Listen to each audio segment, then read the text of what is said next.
YCP అధికార ప్రతినిధి anchor శ్యామలాకి Janasena నేత కిరణ్ రాయల్ కౌంటర్ ఇచ్చారు. బెట్టింగ్ యాప్స్ ప్రమోషన్ విషయంలో వైసీపీ అధికార ప్రతినిధి శ్యామల సహా 11 మంది యూట్యూబర్లపై పంజగుట్ట పోలీసులు కేసులు నమోదు చేశారు. చైనా కేంద్రంగా పనిచేస్తున్న పలు బెట్టింగ్ యాప్లను ప్రమోట్ చేస్తున్నందుకు గాను వీరిపై కేసులు నమోదయ్యాయి. దీంతో ఏపీలో కూడా శ్యామలపై కేసు నమోదు చేయాలన్నారు కిరణ్ రాయల్. వైసీపీ అధికార ప్రతినిధిగా శ్యామలను సస్పెండ్ చేయాలని డిమాండ్ చేశారు కిరణ్ రాయల్.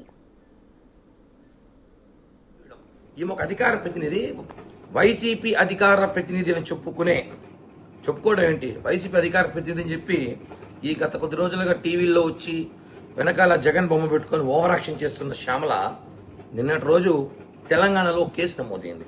అది ఎట్లాంటి కేసు అంటే, యువకుల్ని టార్గెట్ చేసి ఏదైతే బెట్టింగ్ యాప్స్ పేరుతో బలి తీసుకుంటుందో దాన్ని ప్రమోషన్ చేయడం.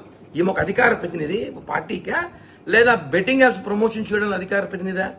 చెప్పండి. ప్రతి ఒక్కడి వ్యక్తిగత విషయాలు, ప్రతి ఒక్కడి వ్యక్తిగత జీవితాలు ఈమె వేలు పెడుతుంది. వాళ్ళని నరికేయాలి, వాళ్ళని తాట తీయాలి, తొక్కి పెట్టాలంటుంది. ఇప్పుడు ఈమెను ఏం చేయాలి చెప్పాలి. వైసీపీ పేటీఎం గానే చెప్పాలి ఇప్పుడు. ఎందుకంటే బెట్టింగ్ యాప్స్ ఎంతమంది నేరం తెలుసు, ఎంతమంది బలైపోతారో తెలుసు.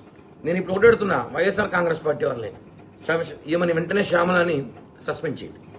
అధికార ప్రతినిధిగా ఉండే అర్హత హోదా లేదు కాబట్టి సస్పెండ్ చేయండి. ఏమని సస్పెండ్ చేసి మాట్లాడండి. అంతేగాని ప్రతి ఒక్కరి విషయాలు మాట్లాడడం కాదు కదా. కాబట్టి శ్యామల సస్పెండ్ చేయాలని డిమాండ్ చేస్తున్నా.